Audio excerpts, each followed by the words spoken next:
8% of hiring managers across the IT industry believe that freshers are ready, are absolutely employable when they pass out from college.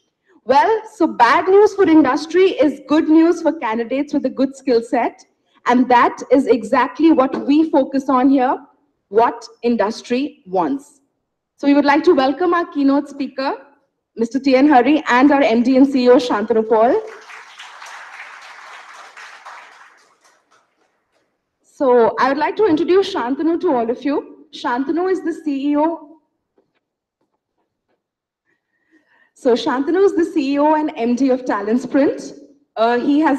He did his engineering from IIT Madras and a PhD from the University of Michigan. Before TalentSprint, he was the Senior Vice President of Global Delivery Operations at Virtuosa.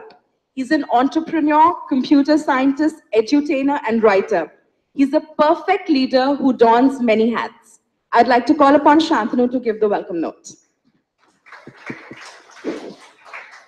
Thank you, Surbhi, and welcome to all of you. I'm told more people are on their way, so hopefully we'll see some more people soon here. So how's everybody? Good morning. Happy Diwali. You guys are back from Diwali holidays? Yeah, excellent. All right.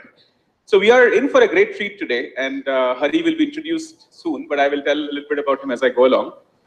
We have, of course, from TalentSprint and The Hindu have been working together on this program called What Industry Wants for the last 5-6 months, and this is the 5th or 6th, I think, in the series that we're having.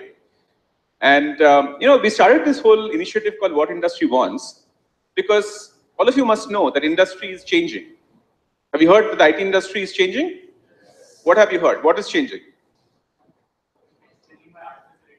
Ah, wow, AI. So you're talking about artificial intelligence is changing the industry. Anything else? Huh?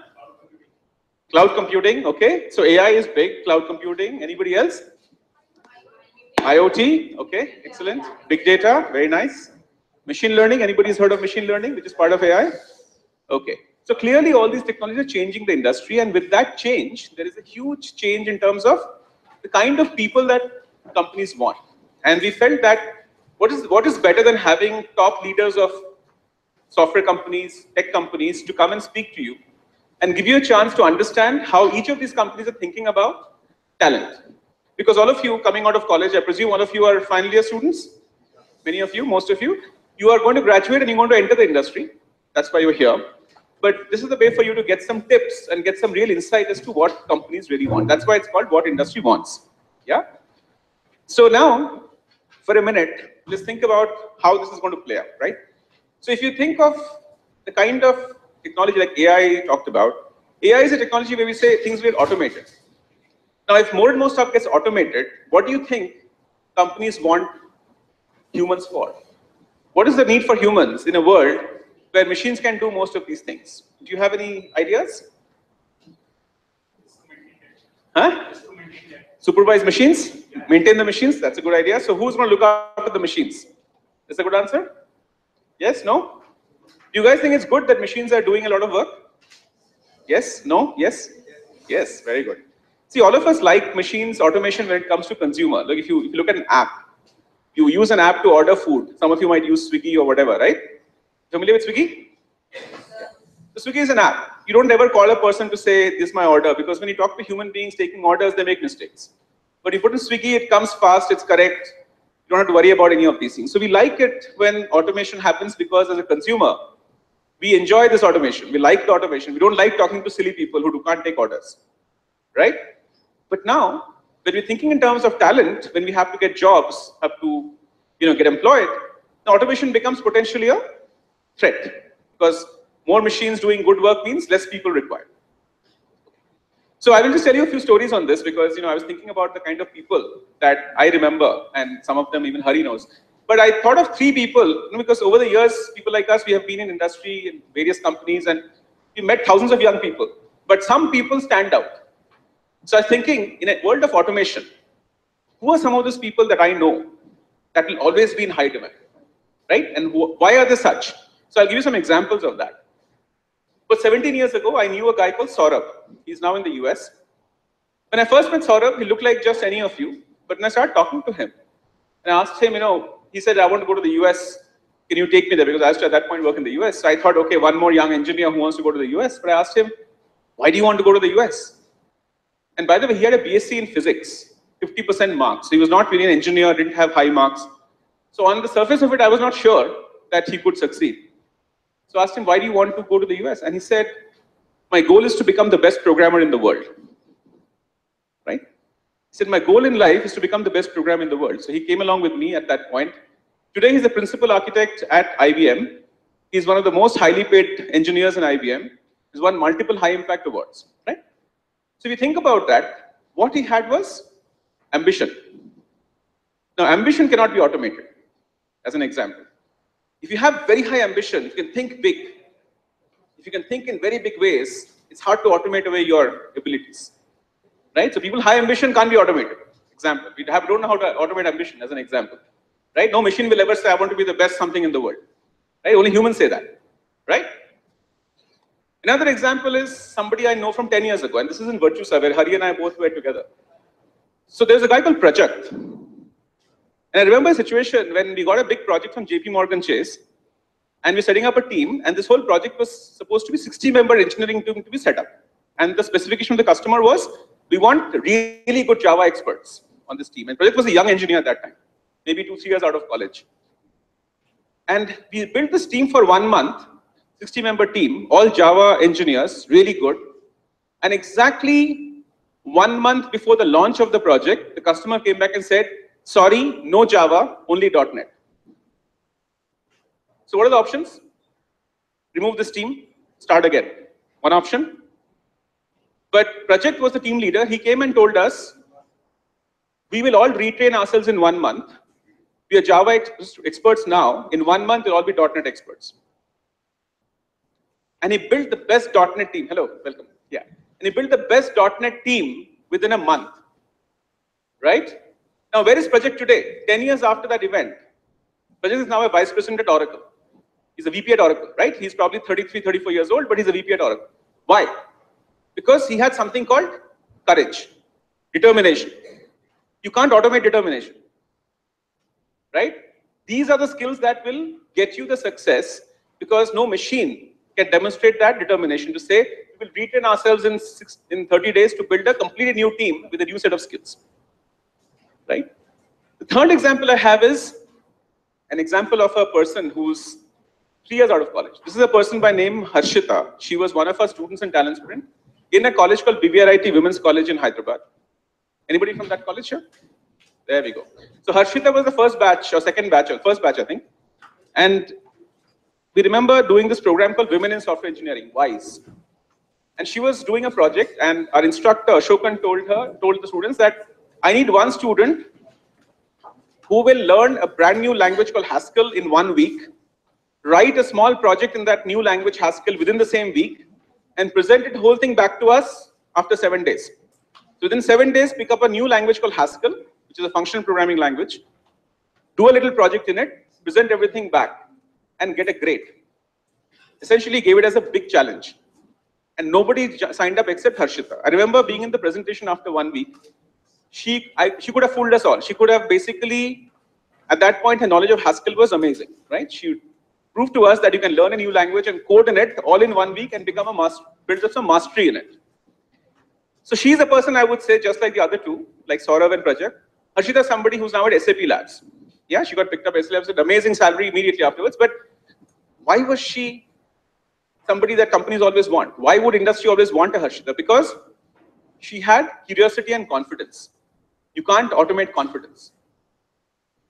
So the point of all of this story is simply this. Technology is going to keep coming. More automation will happen.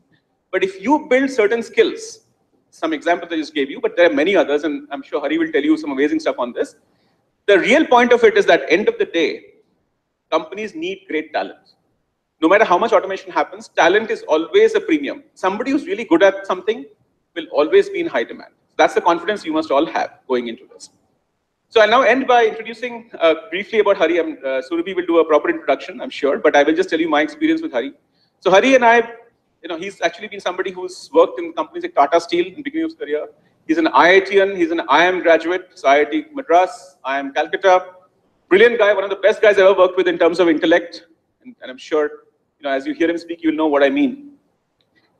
And he's worked from companies like Tata Steel, which is a classical, traditional industry, to Virtusa, where we met. He was heading global HR, I was heading global delivery at that time. Subsequently, he's gone on to some amazing places. Right now, he's head of HR at BigBasket. Have you heard of BigBasket? Okay, very good. So that's a good sign, Hari. Everybody knows BigBasket. So BigBasket, he's the head of HR, but in between, he's done some amazing companies, which he will talk about, and so we might also will probably introduce. Overall, Hari has been a person, also a great intellect, because he's written multiple books. His most recent book is about startups. It's called Cut the Crap and Jargon. Very sharp book, and it's something that published by Penguin, and there's more books in the horizon for him that he's working on. Overall, long story short, you have in front of you today an amazing speaker who's going to give you a great amount of insight as to what industry wants, and you should take advantage of that and ask him questions, because most people who have been in industry for a long time, the thing we enjoy the most is when people ask questions. So you must take full advantage and do a good Q&A, right? All right, and thanks once again to all our friends, and I don't know the Hindu, anybody's here from the Hindu today, but I want to thank Hindu for being a co-sponsor and a collaborator in this exercise. We'll keep doing this, more of this. You should keep coming back, okay? Thank you very much, and welcome, Hari. Thanks. Thank you, Shantanu. So like Shantanu mentioned, it's indeed a privilege to introduce Mr. T.N. Hari, who's the HR head at BigBasket. He's an advisor and mentor to numerous young entrepreneurs and startups. He's also a strategic advisor at Fundamentum, which is one-of-a-kind scale-up platform committed to building and enduring technology companies out of India. It is founded by Nandan Nilekani and Sanjeev Agarwal, both of whom come with stellar records of entrepreneurship and investing. Mr. T.N. Hari, like we already mentioned, heads the HR team at BigBasket. He has studied in IIT Madras and IIM Calcutta, like already mentioned. He has worked at the executive level with multiple startups and scale-ups, and has been through 4 successful exits in different industries. His passion in building organizations of scale through clear thinking and relentless execution is absolutely remarkable. He has authored 2 books, and the recent one, like already mentioned, was published by Penguin and is known as Cut the Crap and Jargon, Lessons from the Startup Trenches. I request Mr. T.N. Hari to come and give the keynote address. Thank you. I don't need it, right? Great. Yeah. Thanks, Shantanu, for inviting me to come and speak here.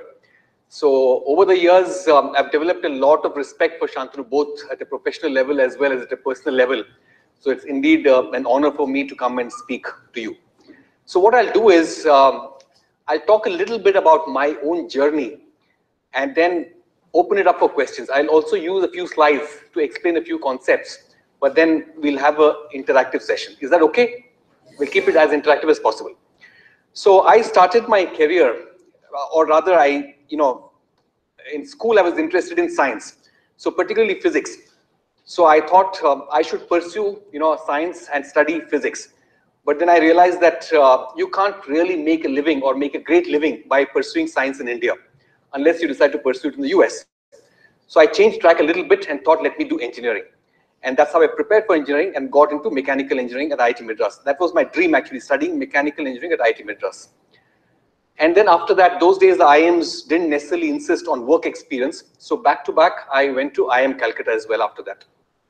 I didn't do an MBA because I wanted to get out of engineering. I did an MBA because I thought it will broaden my perspectives. I was keen to continue and pursue a career in engineering. So I chose my company carefully on campus in IIM Calcutta, and I picked up a manufacturing company, and Tata Steel was my first job. I joined there as a management trainee, and I resisted all pressure to move into commercial functions, and I started my career in the central engineering team. And I learned a lot of things there. And then after 14 years at Tata Steel, I will talk to you a little bit about Tata Steel in more detail after I finish my stint at startups. And then at some point of time, I decided that I'll make a change. And I picked Daksh as the company that I would want to work with.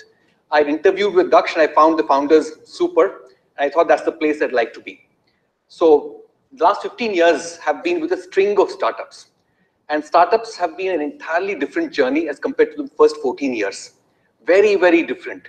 And all along, I would say, the learnings have been tremendous. So all that you need to do is keep an open mind.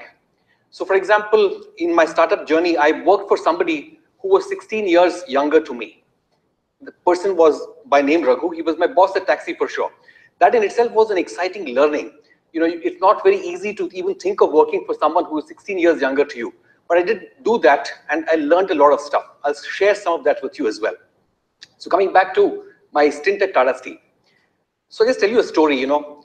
When I was in school, sometime at about 10th and 11th, I used to have some issues in trigonometry, calculus, some problems which I couldn't solve. All I did was ask my dad. My dad would take it to the office, ask someone called SP Singh. His name was SP Singh. He had graduated from IIIT Kharagpur, extremely brilliant. Evening, the solution would come back to me, scribbled on pieces of paper, and always the correct answer. But my dad told me that this gentleman is not doing well in his career. Management wasn't happy with him, and he was turning to be a little cynical. On the contrary, there was another colleague of his, not from a great engineering college, but who was doing well, extremely well in his career, highly respected. The management trusted him with solving a lot of problems and gave him more responsibilities. I thought the world is an unfair place. I thought, how can somebody who solves trigonometry and calculus problems for me and does these difficult problems not do well in his career, whereas somebody who just couldn't solve those problems is doing well. So when I joined Tata Steel, I began to get some insights into why this is happening. So it wasn't easy for me to understand this when I was at school, because when you're in college, you tend to believe that what should drive success is academic excellence, right? You believe that, right? How many of you believe that academic excellence should drive success in life? How many of you think that academic excellence should drive success in life? Some of you. Okay, great. So I think this generation has grown wiser. At least I used to think that that should drive success in life. Then gradually I figured out that it is not academic excellence. It's your ability to adapt from your college to the real world that makes you successful. And what it takes to adapt in the real world in industry is what we will talk about a little bit. So from IIT, I joined Tata Steel in an engineering job. The first project that I was supposed to handle was a coal handling plant. And coal handling plant involved material handling systems. Material handling systems was an elective for us. I hadn't taken the elective. So I was dealing with something that I had not even studied. The next project was a chemical plant, which is treatment of coke oven gases. And that chemical plant, I had to pick up books in chemical engineering to be able to work on that project effectively. So one thing I figured out is that the things that you study in college can't necessarily be applied immediately at the workplace. You need to be able to bring in an engineering mindset, a learning mindset, and you should be able to learn new things. So what you may work upon may not necessarily be what you have studied.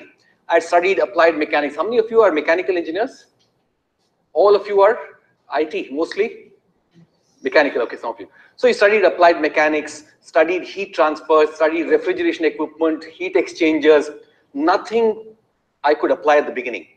I had to do completely different things. So what's the lesson in this? The lesson in this is that you have to have a learning orientation. You should have an engineering mindset, which you should be able to adapt to whatever is required on your job. It may not be what you had necessarily studied. The other interesting lesson that I observed was that in most companies, the technology providers usually solve a lot of engineering problems. So for example, if a pump went down, I didn't necessarily have to understand why the vanes have got pitted or what were the design conditions which went wrong, because Mather and Platt, the supplier of the pump, would come and solve the problem for us. And that was true for everything. So you could get away by not going deep and not understanding stuff, because the technology providers solved engineering problems for you. And a lot of people who were engineers then had studied engineering because they had to get a job. They were not passionate about engineering. So the next lesson I learned is that you have to be passionate about your field. You can get away by not being passionate. You can get away by depending upon technology providers to give you solutions. You can get away by just being a post office, moving stuff from here to there, but you will not be successful in the long run. In the long run, what is necessary for success is passion. Passion, you should be curious. You should be asking hundreds of questions. Things that you don't understand, you should be reading up. When I was working, if something went down, there was a problem if I had to read, we had to go to a library which was about 7 kilometers from the workplace. And there was no guarantee that the library would have stuff that addressed the problem. But in today's world, you're very lucky. You have what? The internet. Google has an answer to everything. You pretty much have to Google it and you will get it. How many of you use Google to find answers to questions? How many of you are curious? Great. There was a Nobel laureate whose mother, when he returned from school, never asked him, what did you learn at school today? She always asked him, what smart question did you ask today? So how many of you ask interesting questions? How many of you ask good questions on a regular basis? How many of you ask questions without assuming that you look foolish? How many of you say easily, I don't understand this, I don't know this, can you tell me? How many of you demonstrate that mindset? I'm trying to tell you that this mindset like this is far, far more important than learning a new programming language. Because it is this mindset which will take you. It is this mindset, as Shantanu said, confidence is what is a constant, right? It can be ported across different domains. You need confidence when you code, you need confidence when you manage a team, you need confidence when you do something else. So here, curiosity, ability to ask questions, is a constant that can be ported across different domains. You get that? Do you get that? So curiosity, how many of you are really curious? Because curiosity makes all the difference. Are you guys curious? Yes. Tell me some interesting questions that you may have asked recently. Anything interesting? What questions did you ask yesterday? What questions did you ask yourself? Did you ask others? What did you Google up recently? Any one of you volunteer? Want to volunteer, anyone? No? Yeah, great. Well, yes. Okay. I just exchanged the question. Right. Right. And I'm just finding out the answer of that, but I didn't get why industry one. Right. I didn't get the answer. Okay. That's the title. What industry wants? Industry क्या चाहता है? मैंने उसको question बनाया था. Why industry wants? क्यों चाहता है? Because I believe in not answering the question. I believe in just get the reason of that. Just don't invest the time to just get the answer of that. I just believe it. Just to get the reason of that. Right. If I will get the reason of that, I will definitely get the answer of that. Okay. Anyone else? Yeah. Yes. So I work in legal and strategy. I'm attending here on behalf of. So I just googled, like, there was one company known as Seagrams. So it went bankrupt all of a sudden because till 2000, 2001 it was one of the largest entities in the world. So I just googled that and I came across like variety of questions like how 30-40 years of build-up can go away in a while, in just a flick, if the top management is not good in devising their strategy. So that was a good learning experience for me. Good. Nice. Anybody else? And you can ask very simple questions, right? Yeah, go ahead. I really had a question on that. What's permanent in the industry? Right. You're asking me that question? Yes. Okay. What's permanent in industry? Okay, we'll talk about the entire theme of today's discussion will be about what is more enduring, what is more permanent. Because what you learn in terms of coding, they're all temporary because new languages will come, new ways of programming you will learn. But there are some things which are constant and more enduring. Like, for example, passion is enduring. Curiosity is enduring. I've seen so many people who have studied engineering because they wanted a job, because their parents told them to. After that, there is absolutely no curiosity. They don't ask any questions. They don't try and learn new things. So that's enduring, right? Ability to be curious, ask questions, learn new things. So passion is what industry wants, for example. Number one thing is passion. You guys should be able to solve problems. You guys should be able to grow beyond what you learn in academics. Apply the principles that you learned in academics in the real world. So that is passion, that's curiosity. So that's one of the things that industry wants. The other thing is that if you are in a job, to learn that job well, do you have to stay in that job for a while, or does it make sense to just keep hopping from job to job? Stay for a while, right? If you stay for a while, then only you learn. So for example, when I look at candidates and when I look at CVs, if I see a history of job hopping, and I've seen this time and again, that people who hop jobs have never learned things well. They have gone for the wrong reasons. And that's true at all the levels. At very senior levels, for example, if I see a 2-year stint repeat, it clearly means that this person takes on a job, things don't work out, it takes 2 years for the person to get exposed, and by the time the person is exposed, the person moves on. So ability to stick around in hard times, difficult times, learn stuff, take it seriously, and then make a career move for the right reasons is again what industry wants. So your career move cannot be because you're getting 1,000 rupees more in a job. It has to be because of deeper reasons. It has to be because your learning in the current role may have stopped. And if you want to continue learning, and if you want to add some additional skill sets, which you cannot add in your current role, you might want to change your job. So you should change jobs for the right reasons. That's a very important lesson. I don't think you will get it very easily. Only after you make some mistakes, and when it is too late, you begin to learn this lesson. So learn this lesson quickly, which is that stability is important for yourself. It's not just important for industry. It's important for you. In your career, if you change jobs for the right reasons, and if you're stable, you tend to learn a lot. So that's another thing that industry would want. So at this point of time, let me just also talk a little bit about what are the basic things that change from academia to industry. So these are the things which I think are some big changes. So for example, when you're studying in college, what is most important for topping an exam? Individual brilliance, right? Do you have to collaborate a lot? You may work on some projects as a team, but mostly it's about working as an individual, mastering something all by yourself.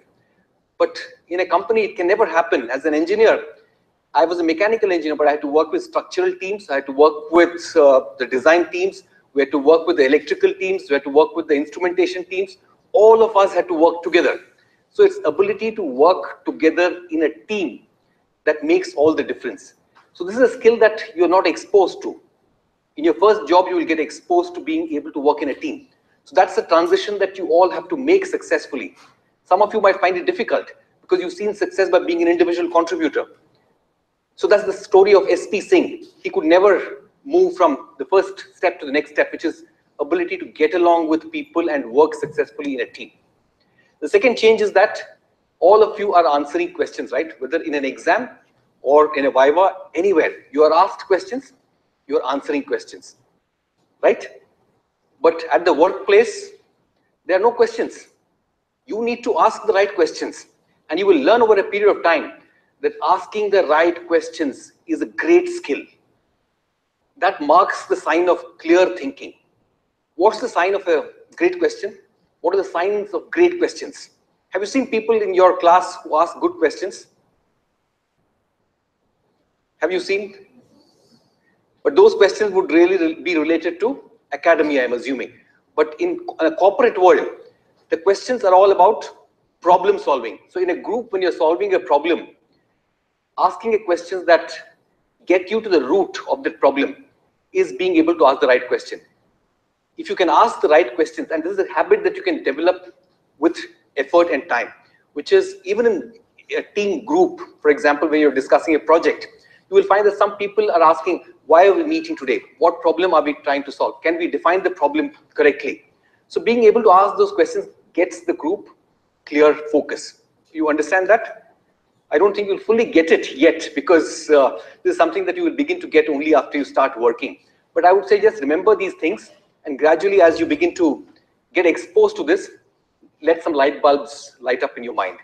So that's the next thing which changes in a very big way. Mastery over a defined course.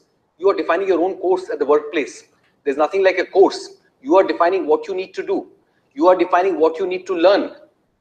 And the company is not going to tell you that you need to learn this. So many times people come to me and say once in a while, you know, that the company should engage us in training. The company should train us. And when you really do some good training programs, many people don't even turn up. The people who don't turn up are the people who asked for the training in the first place. Whereas the people who really want learning, they learn stuff on their own. They are reading up stuff. They are engaging in very insightful conversations with peers, with friends, with colleagues. And these insightful conversations are great tools for learning. A lot of us think that if you assemble in a classroom, get a speaker, get a trainer, and ask the trainer to talk on a particular topic, you get trained. Is that true? A great insightful conversation with a smart friend can be a much better training tool. And these conversations are something that you must nurture. You must learn to constantly have these. And you will be able to nurture these conversations provided you are having a childlike curiosity. You have humility. Because without humility and without a childlike curiosity, you can't engage in insightful conversations. Because insightful conversations depend upon you saying, I don't know, easily. It depends upon you asking things which may appear foolish, right? So this is a skill that you need to develop, having these insightful conversations. Have you all engaged in some kind of insightful conversation at some point? Do you do that on a daily basis in your class, in your groups? Do you do that? Anyone wants to talk a little bit about any insightful conversation you've had? I know it's putting you on a spot. It's not very easy to do that, but anyone wants to volunteer? Yeah, go ahead. Actually, we have some labs, practical labs, right? So there was a topper in my batch. Right. And what he does is we don't know what is that equipment is actually. We had some mechanical lab. I'm a triple guy and we have some mechanical lab. So in that we have equipments, and that guy, you know, topper who is in my batch, he doesn't know that what is that equipment and how does it works actually. So when I see that equipment, you know, I try to analyze what is going in that, you know, how the gas are working, how it is moving from this side to this side, and I try to explain that what I have understood to him, and he says me, you're a topper guy, you know, you are really genius and you are a topper. I said, भाई तू P के आया क्या? तो तेरा CGPA तो 9.7 है, मेरा तो 7.6 है, तू मुझे टॉपर क्यों बोल रहा है करके मैं वो सब फेस टू फेस बोल दिया. तो उन्होंने बोला कि नहीं यार, कितना भी तुम पढ़ो, no, the thing which you apply is different than what you learn. Right. So I don't even understand why he always says me as a topper, Right. no, but having his CGPA more than me. Right. So could you answer like why he is saying that? I don't understand why people say like that. Okay. Anyone else wants to share anything? Okay, great. So one thing that you've learned is that your learning happens based on your own interest, right? You have to take interest in your own learning. The company won't help you learn. The company might facilitate a little bit of it, but a lot of learning has to be voluntary. You get that? You understand that, right? So a lot of learning has to be really voluntary. You have to be responsible for skilling yourself. You have to be responsible for upskilling yourself. You have to be responsible for reskilling yourself. Everything is something that you are responsible for. Nobody will take responsibility for that. If you depend on your company to do that for you, will it happen? It won't happen. If you depend on somebody else to do that for you, will it happen? It won't happen. So you have to be responsible for that yourself. Whereas in academia, your parents take responsibility for you, your teachers take responsibility for you, everyone seems to be taking responsibility for your learning, right? You take exams. So somebody is taking responsibility for your learning. But in industry, if you don't learn on your own, nothing is going to happen because nobody is going to take responsibility for that. You are an adult. You get that, right? Okay. The last one is that in academia, you're exposed to some very simple models, simple assumptions. Every model is built on simple assumptions because that's how you understand concepts. Whether it's in engineering or in economics, everything is built based on some simple assumptions. When you come to the real world, you will figure out that the simple assumptions no longer hold true because there are far more variables than you assumed. So you have to learn to deal with those variables. The problems therefore become much more complex. simple problems become extremely complex. So you will have to learn how to adapt those simple solutions that you learned in a real world. So when you make designs, for example, you make some simple assumptions on how to design a heat exchanger. But in the real world, a heat exchanger has to be designed based on some complex assumptions. You'll have to refer to multiple handbooks to come up with those designs. So you'll have to make that adaptation from a simplistic model to real models. So these are some of the changes that you all would witness as you move from academia to industry. So let's just try and summarize. So these are the 4 things that you will have to be prepared for. Assume that these are the changes you'll have to make. You will begin to experience the need for this only after you start working. But if you have an open mind, you will understand this the moment you face them. The other thing that we learned was passion. All of you need to be passionate about what you are doing, right? You need to be curious about everything, the world around you. If you're not curious about the world around you and your domain, you're not going to learn. So being passionate and being curious, right? The other thing that we learned was stability in whatever you're doing. Don't be impatient, don't change jobs for the wrong reasons. Make the moves for all the right reasons. I can tell you from experience, take it from me, that in the short run, there might be people who make moves for the wrong reasons succeeding, but in the long run, they eventually fall back. And life is about a marathon. It's not about a short race. So all of us feel, tempted to believe that the race is a short one and we take these shortcuts. But just remember that it's a marathon, which means that you make changes for the right reasons. Don't fall for temptations. In the beginning of your career, you don't realize this, but gradually you should begin to realize that. Makes a lot of sense to you? Okay, great. So we'll just talk a little bit about how India has been changing in terms of the job market, in terms of the companies that were, employers of choice some decades back, companies that were the employers of choice in the 90s, and companies that are the employers of choice in today's world. So we'll just talk about that a little bit.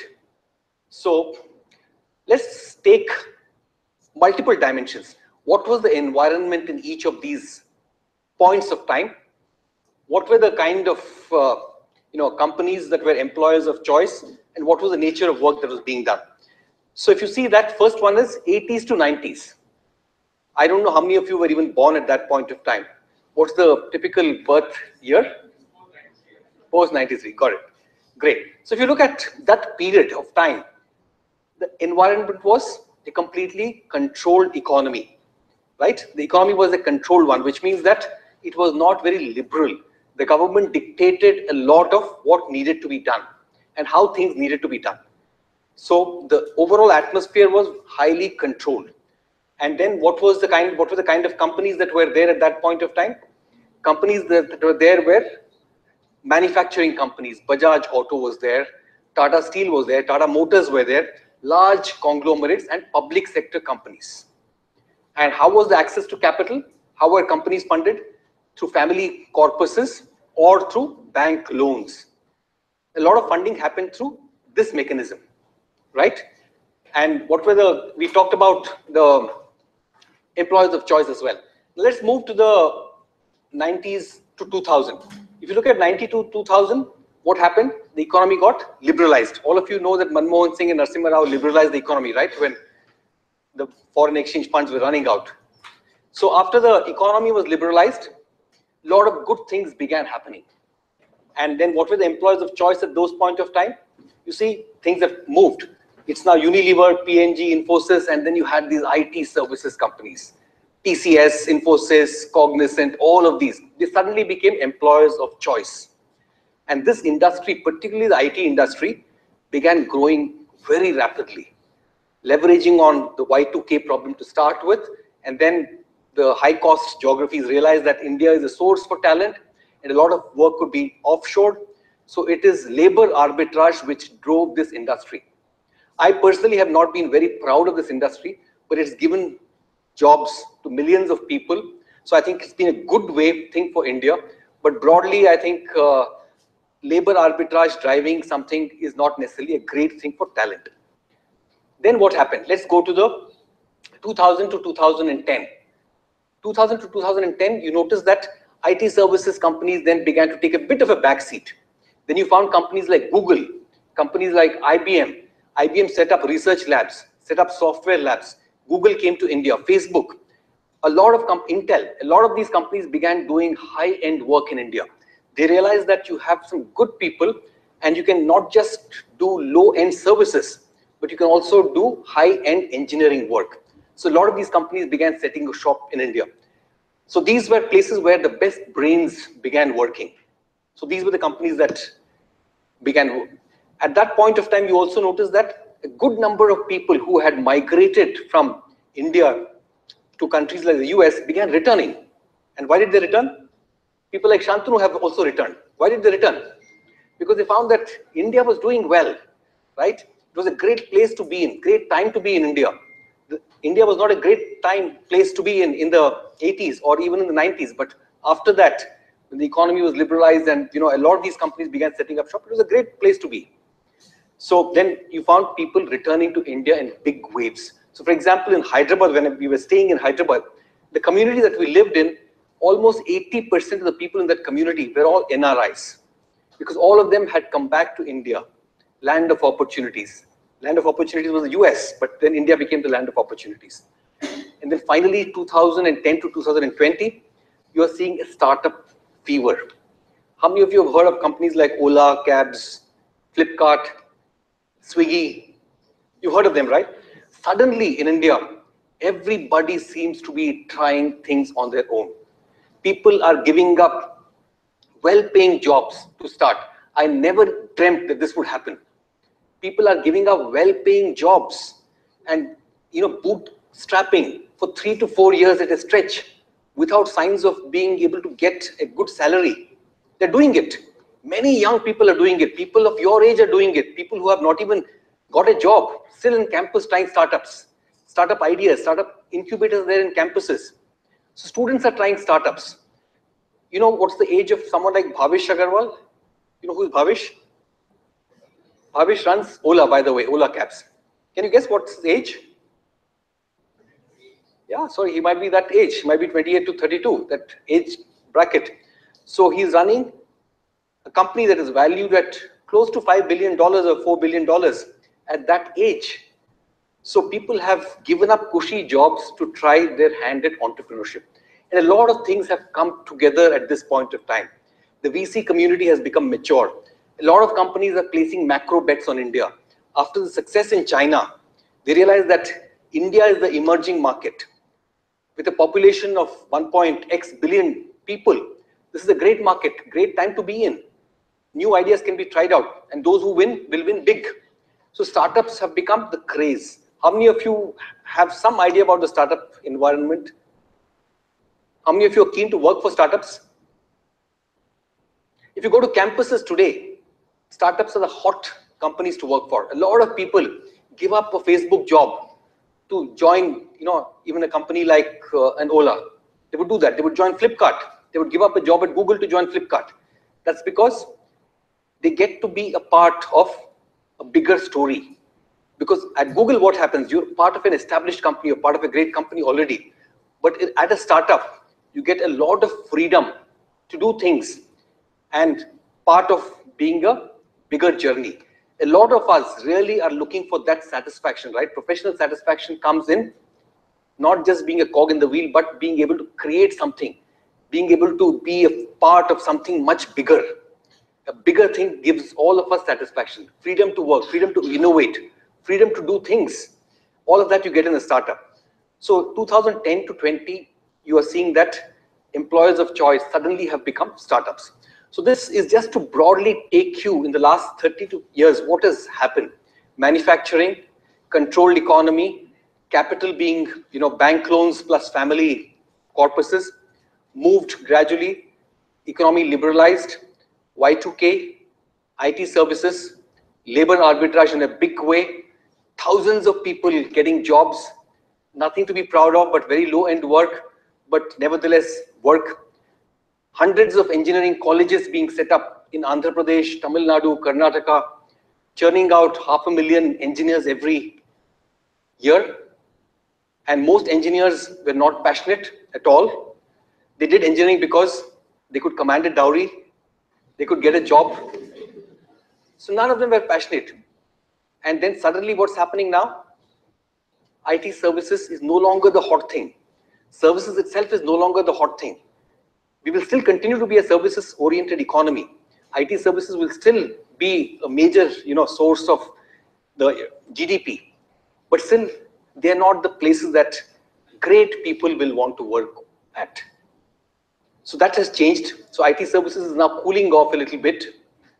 And then you're finding that innovation in the form of startups, innovation in the form of Google coming into India, innovation in the form of IBM setting up research labs, Intel developing the latest processor in Bangalore, building the finest facilities in Bangalore. Intel Bangalore will be bigger than Intel US. And you are having the best brains working out of Intel Bangalore, developing the latest chips. So that is fascinating. That's the place all of you must aspire to be. How many of you just want to work for a services company? Good. So nothing wrong with working for a services company, but the exciting stuff is taking place elsewhere. You must want to be part of that exciting stuff. You will be part of that exciting stuff only if you are passionate, if you're curious, if you're constantly demonstrating a learning orientation, a learning mindset. That's when you're going to be successful in those places. You can do a 9 to 5 hour job at a services company, do some standard coding. And let me tell you, at a place like BigBasket, I used to work with Taxi for Sure. When we were building the technology teams, we would never look at a CV of a person if they had worked for a services company, because the mindset was so different. To build a product, to build a great product, you need a different mindset altogether. So we never ever touch CVs of people who have a strong services background, because their ambition is to manage a 500-member team, delivery organization 500 strong. So they are not innovative. They're not thinking about how to solve customer problems, how to innovate and develop new products, how to do new technologies. So it's all about people, it's about project management, it's about timelines, but not about innovation. So that's broadly about how the things have changed. I'll just take you through 1 or 2 more slides and then we'll open up for questions. So this is just a one-line summary which says, today's IT services is really like the factories of the past. And they have just become glamorized blue collar, but they're still white collar, but pretty much the same principles. Have you heard of Taylor? Frederick Taylor, any of you have heard of this name? Yes. So Frederick Taylor studied, factories to figure out how can we improve efficiencies? How can we make these workmen more productive? The same principles, Taylorian principles, are being applied in the IT services industry now. How can we improve utilization? It's about squeezing that last drop of juice from the workforce. It's not about innovation. So this has really become the new blue collar in some ways. I spoke about this. This is really about, a lot of innovation work is getting done in India, and it's happening. Many of you may not know this. So for example, 80% of engineers at Intel's Bangalore are either PhDs or masters in engineering. It's very high caliber workforce. Some of these MNCs are employing. And if you see, some of these latest processors have got developed in India. And if you see a lot of funding, VC funding, very little of this has gone towards services. Most of it has gone towards product companies. And I'll just wrap it up with a few things, which is ultimately in life, to succeed in life, not just industry. Industry is a big part of life. You need a few competencies. You talked about, somebody asked, what are those enduring things, right? We talked of passion, we talked of curiosity. We'll talk about a few more things, which is clear thinking. Being able to ask the right questions is a subset of clear thinking. Does anybody teach you clear thinking in your college? Is clear thinking a course? Unfortunately, no. But clear thinking is essential for success in life. So they don't teach you anything that's required to succeed in the real world. Of course, some very, very smart people are trying to put together an educational system or some kind of a curriculum where things which are required to succeed in life will be taught in the college. Because Those are very important. So clear thinking is important. So that is an enduring thing. Being able to ask the right kind of questions, getting to the root of an issue, asking what problem are we trying to solve today, getting clarity around that, because you will, when you get into a company, you will realize that people meet and after 2 hours of debate, don't even know what problem they're trying to solve. Everybody is going all over the place. A clear thinking person will ask the question, what problem are we trying to solve today?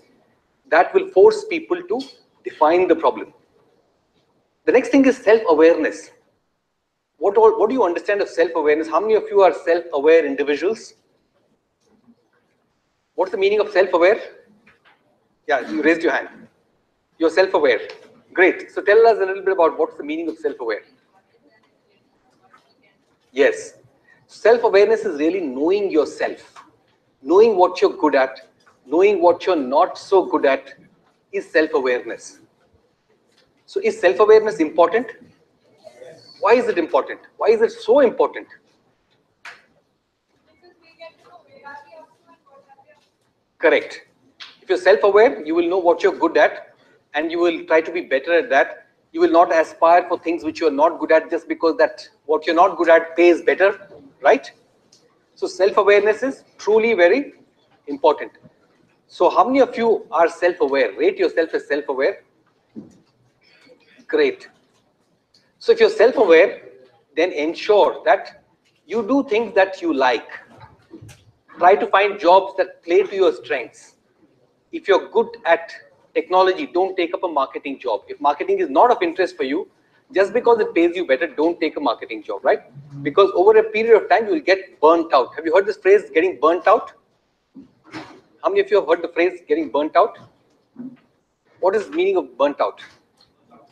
Sorry? No job satisfaction, okay? If you don't have job satisfaction, over a period of time, you burn out. Okay, what else is burnt out? When do you feel burnt out? Sorry?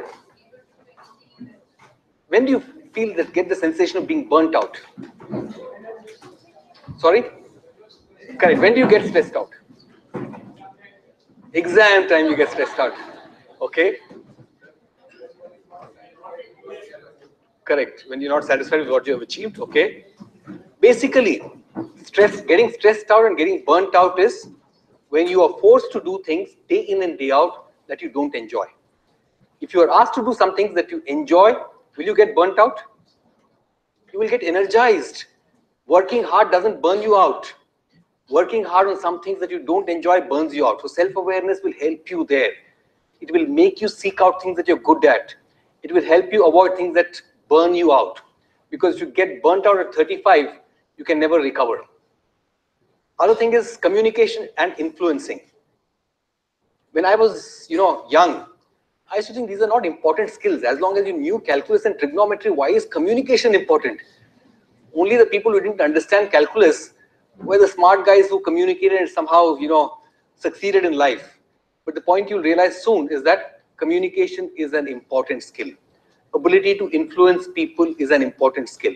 When you do that in groups, sometimes you use some of these skills unconsciously, but gradually you must develop. And that communication can be written, it can be spoken. Influencing can be written, it can be spoken. Because the kind of problems that you will deal with in real life are problems that you can't solve all by yourself. You will need to rally people around you. You will need to build coalitions constantly. And you can build these coalitions provided you are able to influence. And there are many ways in which you can influence. You will learn these skills gradually. You can read them up to rapidly learn them as well. But this is a very, very important skill in real life. So in industry, this is required for success. Ability to influence, ability to communicate extensively. Execution. How many of you understand execution? I think anybody who's worked for 2 years in a company will understand this, but how many of you understand execution? Execution of a plan. Which is more important, the plan or the execution? Execution. Great. So execution is far more important than the plan itself. Some people are very good at making plans, but fail to execute, right? So, so what is execution? In simple terms, it is making things happen. Making things happen is not easy. Why is it not easy? Sorry? We have to deal with complex systems. Right. Have you seen people who are good at drawing up plans, who are good at ideation, good at thinking, but don't execute? Have you seen such people who don't execute? So execution is extremely important. And in startups, it becomes 100 times more important. I'll give you a real life example. We had a travel desk in one of the companies. And in startups, a lot of things are broke. Many things are not working because there is no time to fix everything. And the travel desk was broke, which means that employees couldn't make travel plans. The reimbursements had not been made. The companies with which we work for, Make My Trip, Clear Trip, the cab companies were not paid on time. So the whole thing was in a mess, as a result of which business travel was not happening.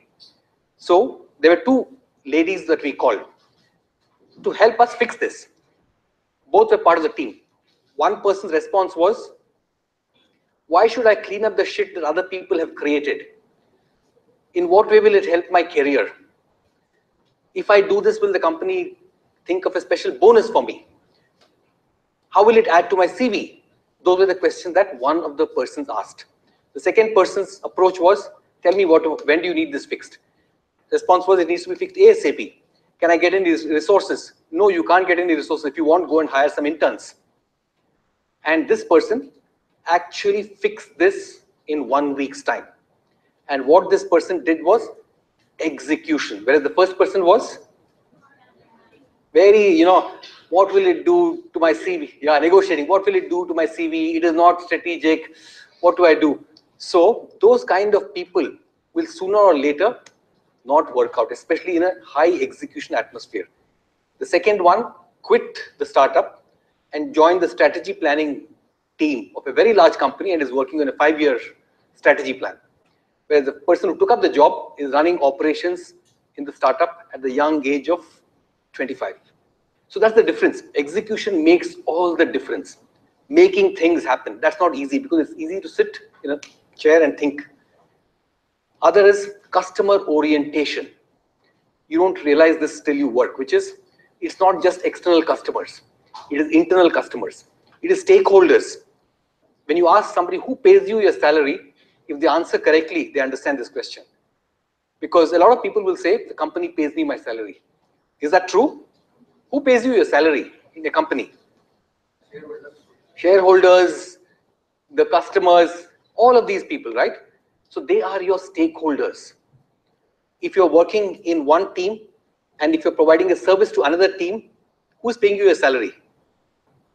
The team that's paying you your salary, that you're servicing, is the one that's paying you your salary, right? Because if they decide not to use your services, will you exist? If you don't exist, what will be your attitude? Your attitude will be one of, am I solving your problem? Have I understood your problem correctly? Can you help me understand this a little better? What is it that I'm not doing well? That will be the orientation. So you should develop that orientation, which is always you are serving somebody. Your services are being paid by that person. If you don't care for the people who are paying for your services, very soon you won't have a job. And I've seen this multiple times that people who don't understand who their stakeholders are don't survive for very long. So you have to have that orientation where you need to figure that out. The last one is you need to be able to build teams. You need to be able to collaborate. So I gave you the example, right? If you're a mechanical engineer, I have to work with structural teams. I have to work with instrumentation teams. I have to work with electrical teams, electronics teams. Everyone, we have to bring that together. As a project manager, you will bring everyone together. Everyone has other priorities, but you need to bring them together and work very collaboratively. So that's a skill that you need to develop. And gradually, as you become a team leader, as you become a leader, you need to figure out how to build a strong team, how to hire great people. So broadly, I would say that these are some of the skills that are enduring. None of this is taught to you in colleges. Very unfortunate, but that's the way the education system is in India. Things are changing. Different types of universities, colleges are getting set up. I think Shantanu someday will also play a big part in changing the education system in India. I think that's his vision in some ways.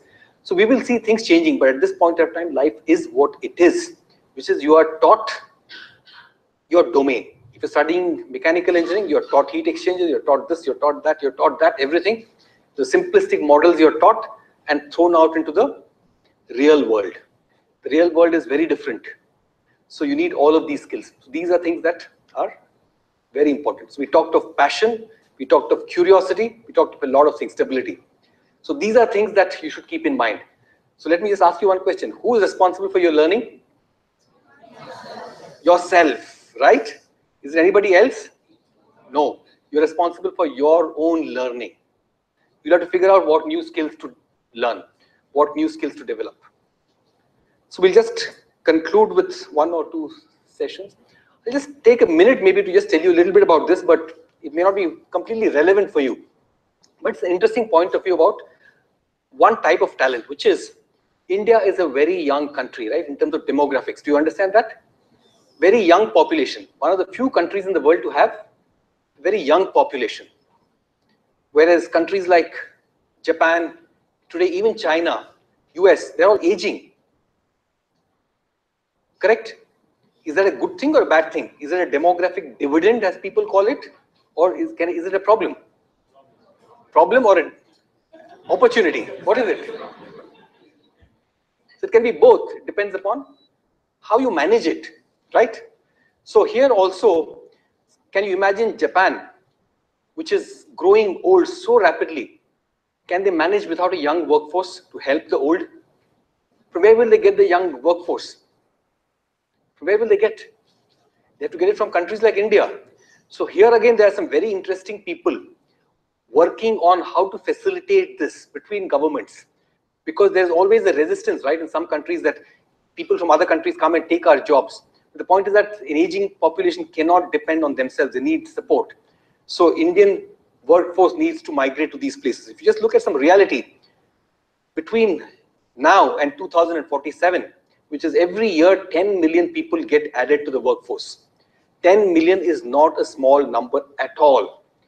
At some point of time, IT services was absorbing them in large numbers, but IT services will not absorb them in large numbers. So we need to find ways to solve this problem of absorbing these 10 million.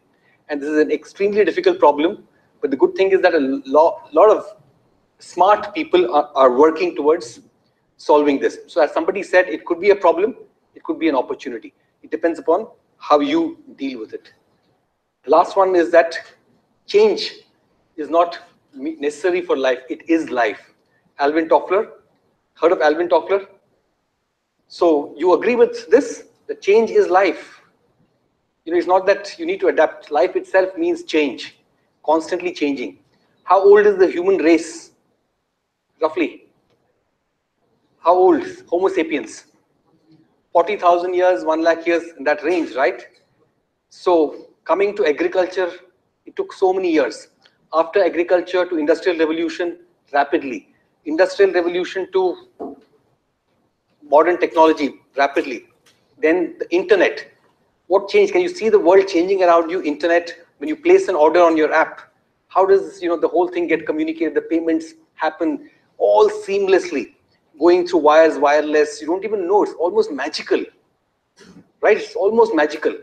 Now, if you think about this, if changes happen so rapidly, especially after the internet, it's dramatic. Can you imagine what will it be in the next 30 years? Can you even imagine? Someone said you can't even imagine because you reach a point of singularity. You're all students. What is singularity? What is the point of singularity? Anyone? Somebody raised your hand. So what's the singularity? You're not curious. Having no? There is no? Okay, one way of putting it. Anything anybody else wants to add? What's the singularity? Yeah, tell her. Correct. Interesting. That's a way of putting it out. So what else? Point of convergence, yeah. So basically things begin to break down at that point. Equations no longer hold true. You can't predict. You can't predict based on current knowledge what is likely to happen. You can't extrapolate. So that's when you hit a singularity. So Ray Kurzweil says, how many of you have heard of this author? He says that we are reaching a singularity very soon. I've been a little skeptical of people who talk a lot about technology and technology trends, but I think that this is reality. Can you imagine very soon machines will be as intelligent as we are? Can you imagine that? Very difficult to imagine, but it is going to be true. Can you imagine machines being able to process like we process? Can you imagine machines being able to feel emotions like we feel? Difficult to imagine that. You can imagine machines being able to calculate stuff very quickly, right? Millions of instructions per second, but you can imagine them having feelings. But they are going to come. Very soon you might have machines who will be exactly like humans, who will have the same emotions and who can live forever. So you can't even predict. So predicting the future, we have reached a stage where you can't even predict the future, because just look at what research is happening. If you see, you have a lot of artificial intelligence people talked about. You have machine learning. You see what Google is doing? Self-driving cars, right? How many of you believe self-driving cars will work? All of us are skeptical. Hyderabad traffic, how can a self-driving car work, right? Traffic will become better, yeah, correct. So ultimately, you know, but someday a lot of this is going to happen. I think Shantanu was explaining this in the morning that there is a hype, usually hype cycle associated. But you come back to reality after some time, but then you realize after some time that whatever was predicted usually happens. So a lot of this in your generation, you are going to see things that you could not have imagined. So you will not be able to just extrapolate. Something dramatically in your lifetime is bound to happen. Just like to leave this thought with you, and in such times when you can't extrapolate, what will help you survive and what will help you succeed are what? Curiosity, asking questions, passionate, open-mindedness. These are going to be of help for you. Make sense? Good. So let me stop here. I'll open it up for questions. Can you give a round of applause before we start asking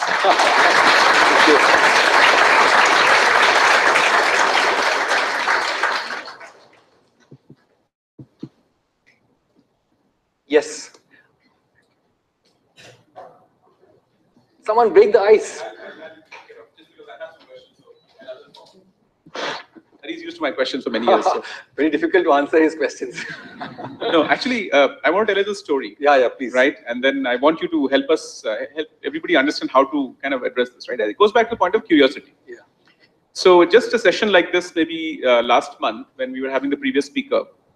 I don't know, anybody was here last time? What industry one? First time, everybody? Okay.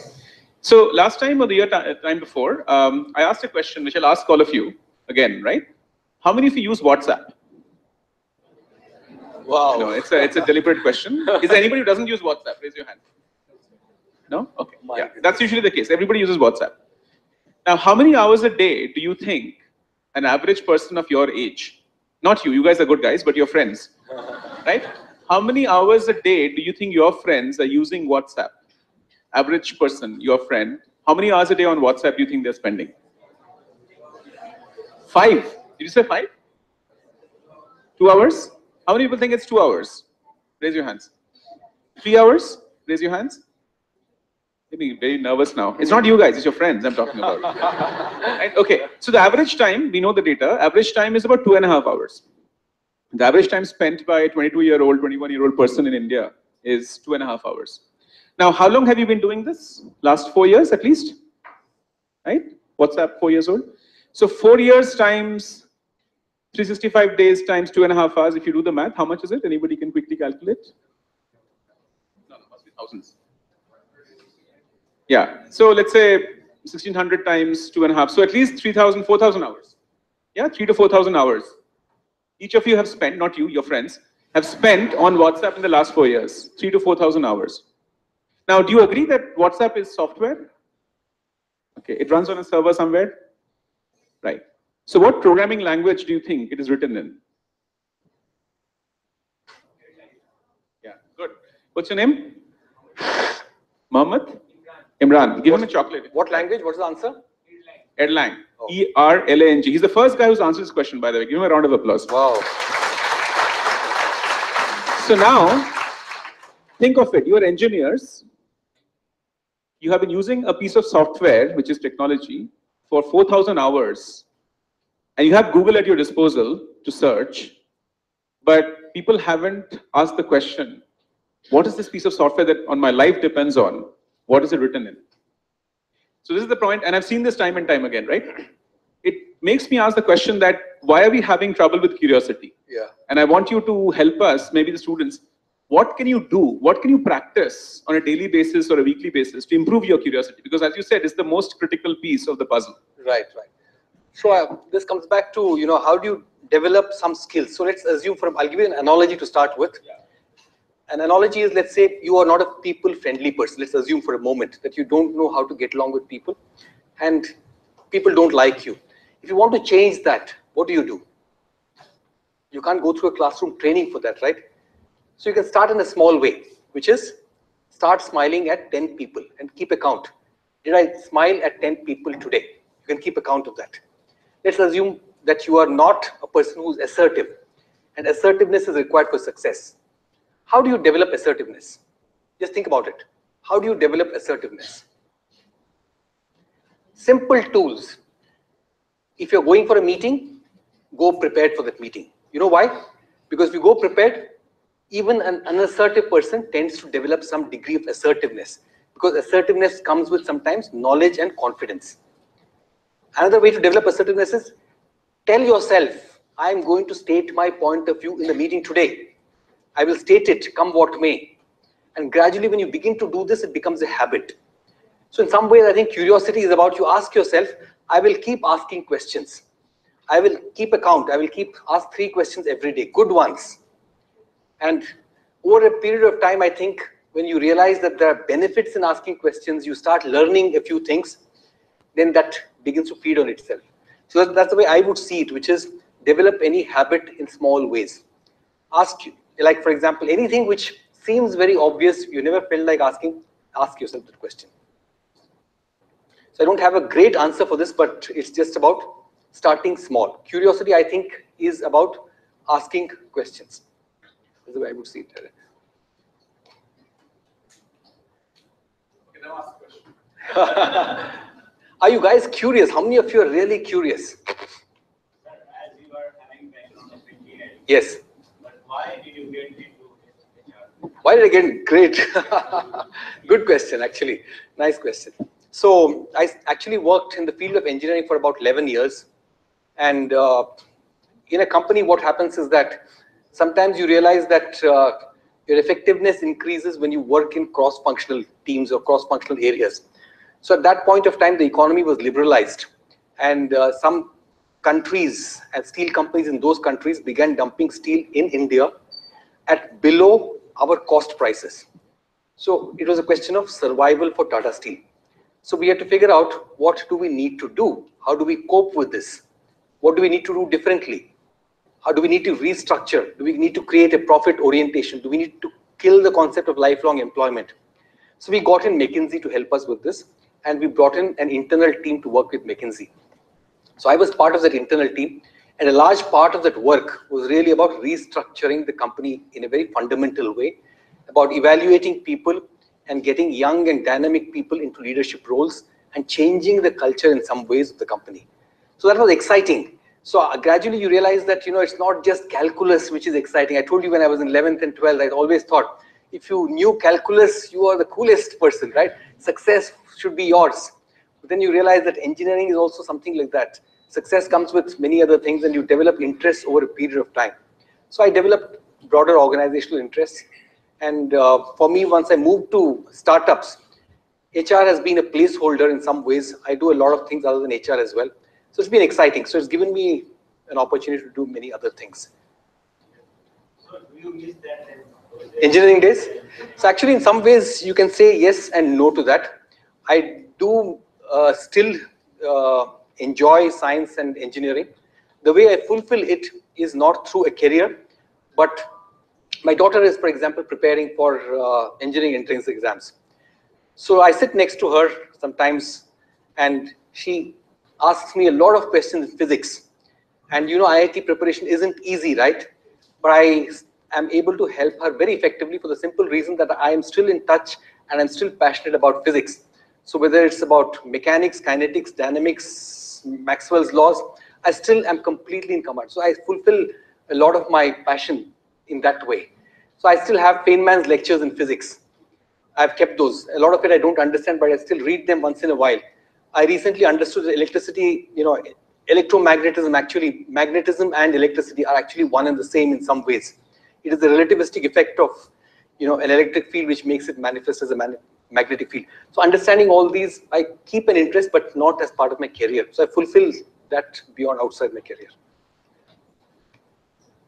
Yeah.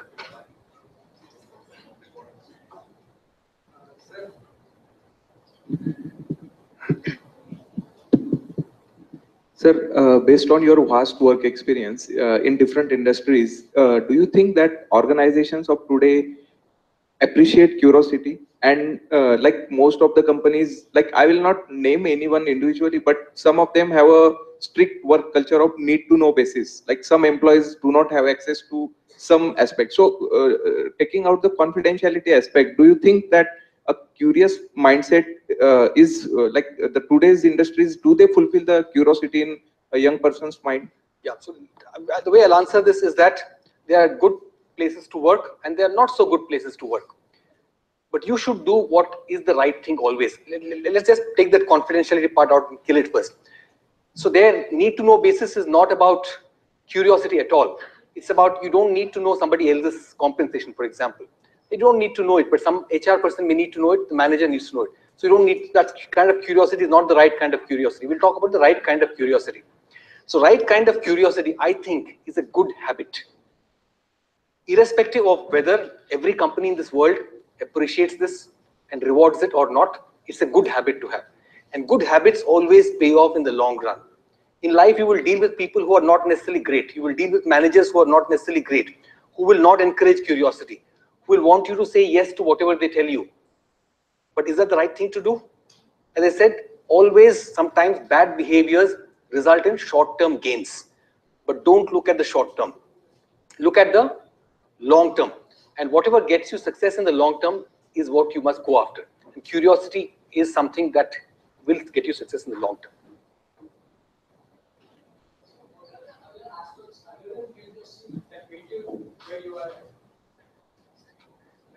Yeah, so I'll tell you this, right? I'll explain a simple learning model to you. I think that will be useful and it will also answer this question. I have been a great proponent of a model which is called 70-20-10 model. I don't care for the jargon, but this really means that if you ask anybody who, even you, for example, if I ask you, what has brought you to where you are? If you ask anybody, nobody is going to say some training program brought me to where I am. They will always talk about some difficult incident in life, difficult situation in life where they were thrown into the deep end. They had to learn some challenging experiences they've had and some great mentors and individuals that they worked with, right? Mostly. So this is a 70-20 model. 70% of all learning comes from tough situations, difficult on-the-job learnings. 20% comes with insightful conversations with interesting people, and only 10% comes from classroom. So nurture the first 70 and 20, 90%. So if you ask me the same thing, I think it is some of those experiences, some very interesting experiences. So for example, my move to HR was by accident. I think it was a good move. My coming into a contact with interesting people like Sanjeev Agarwal, for example, I met with when I joined Daksh, people like Shantanu, super people, great conversations. Every time I meet them, I learn something. So coming into touch with some very interesting people, caring to stay in touch with them. So I would say that surround yourself with smart people.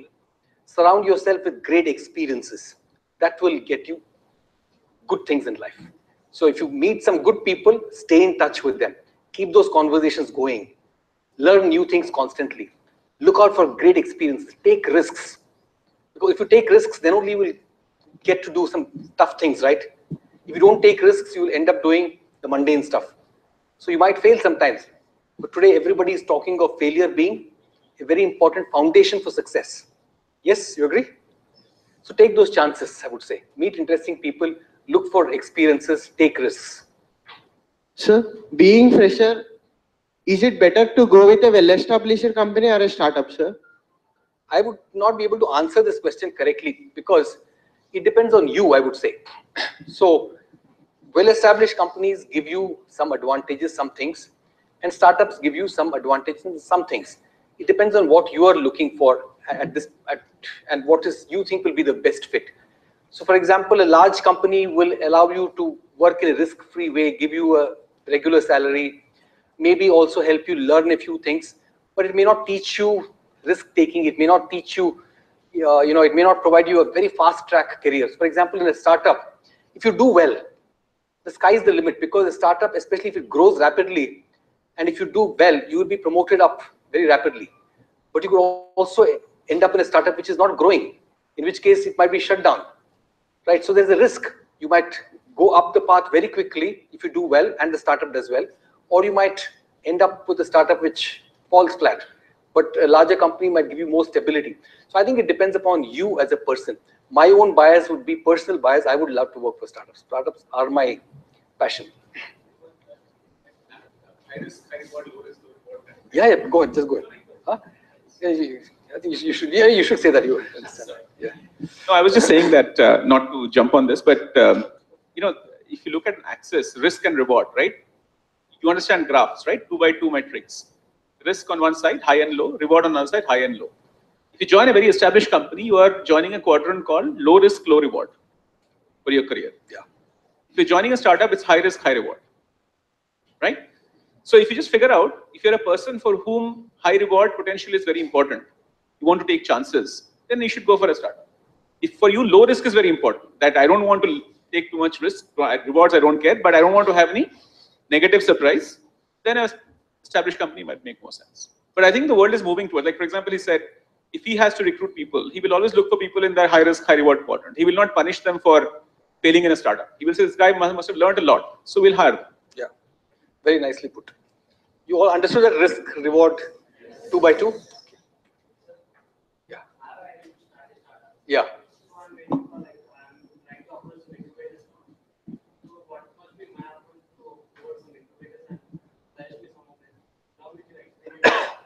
I am not an expert, frankly, on this topic and how to get into incubator. But just curiosity, we'll take it offline. Can we take it offline separately after we are done? Yeah. How to be at par with the industry, like with the real world. Because by the time we learn about the trending technology, there's some other technology coming up. So how do we reach that sweet spot? Like, how do you reach that sweet spot? Of what? Like what we want to learn, like what we want to execute. So yeah, we just talked about, right? Technologies will keep changing, but what does not change, we talked about. What endures is that ability to learn constantly, stay on top of things, stay on top of trends. So that is what is enduring. That is what is going to be lifelong. And one more, our systems are also not that practical that we learn about it so soon. So, like, what kind of measures do we take so that we become practical? Like, I didn't understand. broad-minded. Sorry, just say that again. Like our systems, what we learn is theoretical, and what we apply is completely different. Correct. From what we learn. Like we are learning, I'm an EC student actually. Yes. So what I'm learning is transistors, ICs. Correct. Correct. So basics. Correct. But now what we are learning, like what is running? IoT is running. Right. IoT is trending. Correct. So, like I wanted to know a few measures to reach there. I think Shantanu will answer that better. No, you take it. You take it. I think you'll answer that better. I don't know. It's a very difficult question. What's your name, by the way? Aisha, sir. I'm from Aisha. Vasavi. Which college? Vasavi. Vasavi. Oh, you're at a very good college. Excellent. So you should not have this question. By the way, you're a student. Yeah. So, I don't know. One thing I think, if you want to, I'll take one example. Practical knowledge. How do you acquire practical knowledge? I'll tell you this. Ari and I or anybody looks at a resume, and you are a fresher, and you say, for example, that last summer I had some free time. So I went off and learned a new language, not programming language, a real language. I learned to speak Japanese. He gave the example of Japan, which has a huge amount of need for bringing in talent, right? And he would say that, I do all the engineering that my friends can do, but I also know how to speak Japanese, right? I think you'll be hired instantly because you have a skill that can make a difference to a company which is trying to do business with Japan, right? Or if you say, last summer I was bored, So I decided I'll offer my services on Elance. You know Elance? Anybody knows Elance? Or Photo? Odesk and Elance? Yeah, so essentially these are platforms where you can go and offer services to freelancers, to anybody in the world. And you say that I put my services on freelancing. I made some PowerPoint slides for some company in Germany, and they paid me 500 euros for that work. You'll be hired. So the practical stuff will not come from college. It has to come from your own initiative. As he said, you are your best teacher. So I always say that get up in the morning, look at the mirror, and salute your teacher. Right? Good one. Yes. What takes a fresher To become? You're studying engineering. So why do you want to do HR at the beginning of your career?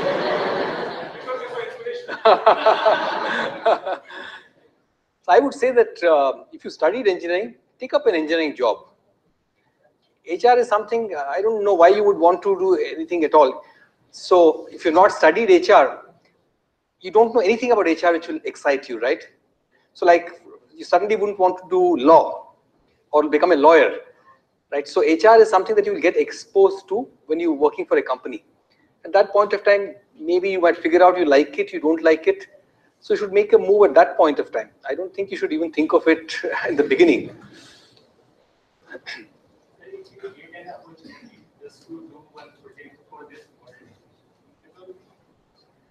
If you get an opportunity just to do one project for this world, what project you will choose and why? These are the kind of questions I find it very difficult to answer. You know, in typical Miss India. Yeah. So I think the project would be, that's because I'm thinking about it now, I'm able to answer, otherwise I couldn't have answered this, is the 10 million jobs. How can India create those 10 million jobs? How can we reform our education system? How can we solve the human capital problem of India? Reimagining the human capital problem of India is something that is very much something I'm thinking about.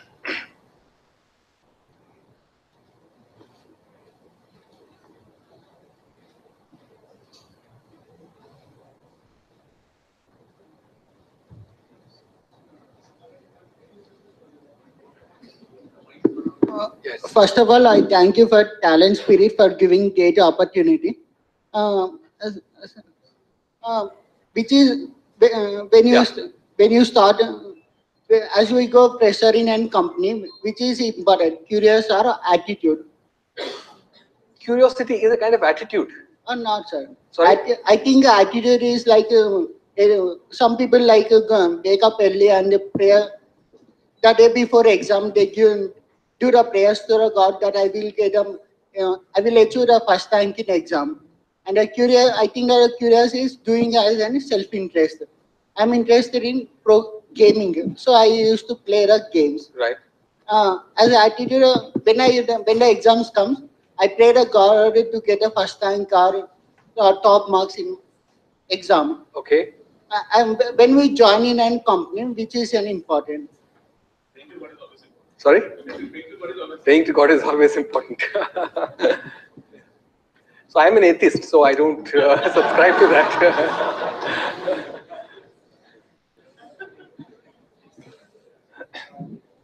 Yeah. Hari sir, I have two questions for you. Yes, sir. First question is regarding technology and second is related to business. The first question is, I heard long time that Amazon, they deliver their goods like groceries or whatever on, I heard just like they deliver using, they said they will be delivering the goods using drones. Okay. But I don't know how, why it hasn't worked out. And the second question is, when Harminan actually established India was not how made him to believe in Indian business that BigBasket does really works. It's a big basket, raised to 30 crores, 100 crores, I guess. What made him to believe this? How does he make to dream like this? Okay, understood. Let me answer the second question first because it's easier. So the second question is about BigBasket setting up sometime in 2011. Actually, it was BigBasket's second avatar. The first avatar was something called. So the same people who set up BigBasket had tried setting up an online grocery store much earlier. Those were the days of dial-in connections when internet connections were slow, there was no concept of cash delivery, Indians were reluctant to give out credit card details online. So nothing was favorable for an online business at that point of time. So the business did not succeed. So then they went into an offline mode. They set up a chain of shops, retail stores. Eventually that set of stores was sold to Aditya Birla Group, and today it's called More. So what you see as More chain of stores were started by the BigBasket founders earlier. Then sometime in 2011, Flipkart, Amazon, everybody had come and online was booming. That time Ganesh, who is the founder of Growth Story, he met the BigBasket founders and said, why don't you try this again? The internet speeds are faster, people are open to buying stuff online, sharing, making payments on it, why don't you try? They immediately said yes.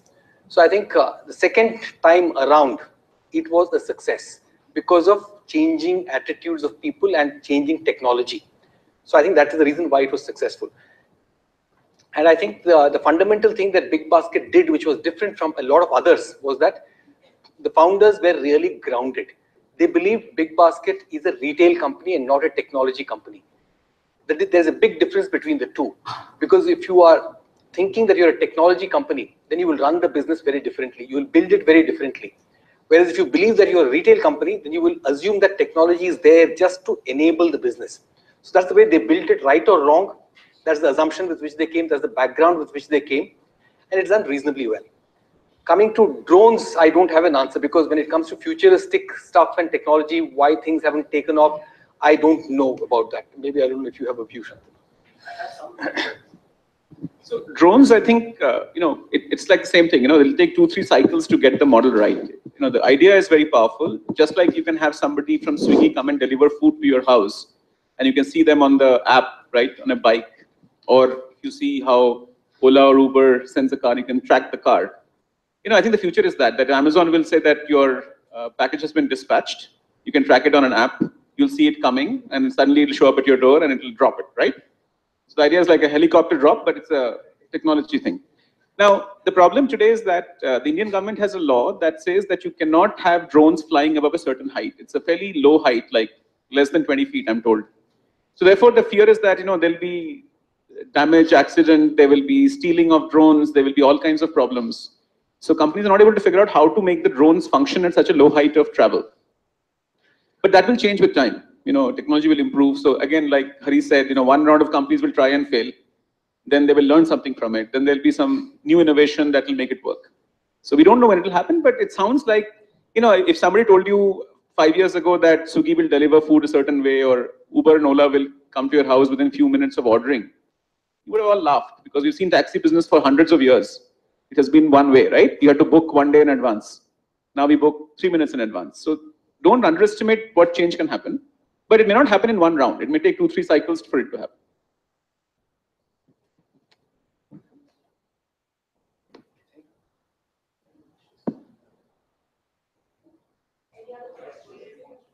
Sir, Amazon has introduced Amazon No Grocery, the app. You know that.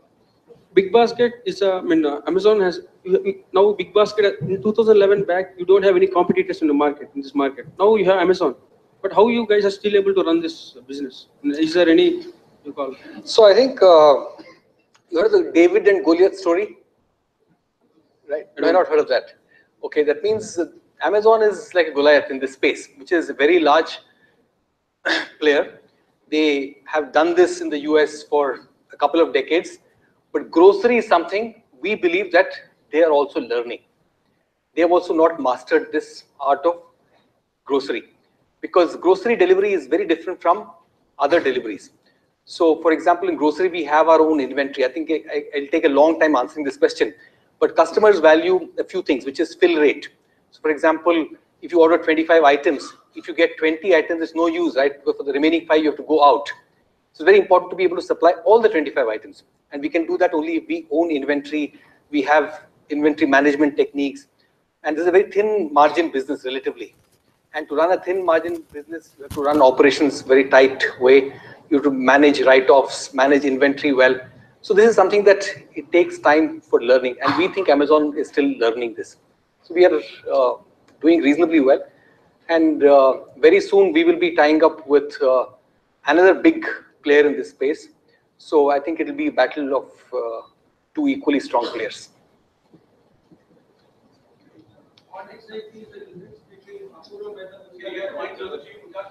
Can you speak on the mic, please?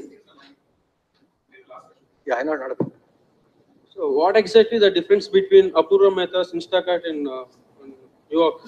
Sorry, what's the difference between Instacart, okay, and BigBasket of Hari Menon in India? What's the major difference? He said that Instacart is a software business, and you said that BigBasket is not related to technology. It's a retail company, yes. It's a retail company. Correct. Instacart doesn't hold any warehouses. Do BigBasket hold? I think we'll call it off here. I think a lot of question about BigBasket business model, we can take it off. Yeah, I think we would stall the questions here. Thank you so much, sir. Thank you. Thank you.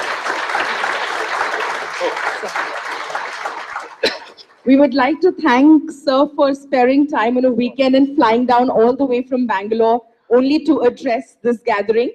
And also I would request Mr. Vinod Kumar from The Hindu to give a small token of our appreciation to sir. You have been a great newspaper. I've been reading it since childhood. Only credible paper. Truly. Thank you, sir. Thank you so much, sir. Thank you. So I think today the motto for us, the takeaway is going to be 5 words: passion, curiosity, stability, adaptability, and open-mindedness. These are 5 things that machines will probably never be able to have. And if we have these 5 things, probably, the sky is the limit for all of us. So we hope that all of you will utilize this opportunity and capitalize on this. On behalf of TalentSprint and The Hindu, I would like to thank all of you for joining us today. And we would like to thank The Hindu once again, who are our media partners for the event. Thank you and have a good day. Meanwhile, I would request all of you to please remain seated for a couple of minutes. Thank you.